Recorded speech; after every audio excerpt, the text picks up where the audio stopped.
شيء عليما. لقد صدق الله رسوله الرؤيا بالحق لتدخلن المسجد الحرام إن شاء الله آمنين محلقين رؤوسكم مقصرين لا تخافون فعلم ما لم تعلموا فجعل من دون ذلك فتحا قريبا. هو الذي أرسل رسوله بالهدى ودين الحق ليظهره على الدين كله وكفى بالله شهيدا. محمد رسول الله والذين معه أشداء على الكفار رحماء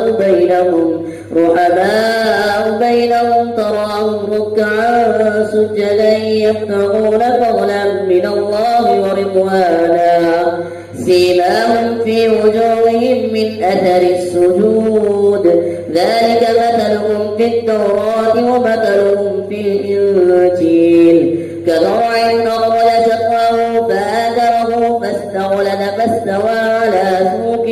على سوقه يعجب الضراء ليغيظ بهم الكفار.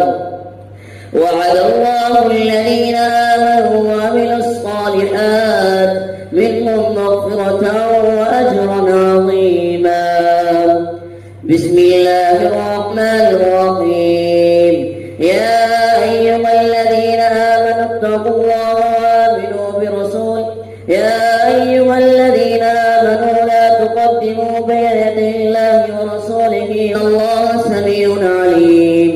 يا أيها الذين آمنوا لا ترفعوا أصواتكم فوق صوت النبي ولا تجهروا له بالقول كجهر بعضكم لبعض أن تحبط أعمالكم وأنتم لا تشعرون.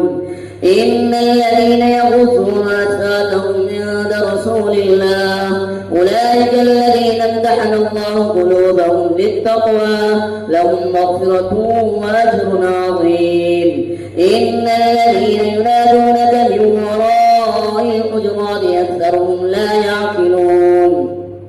ولو أنهم صبروا حتى تخرج إليهم لكان خيرا لهم والله غفور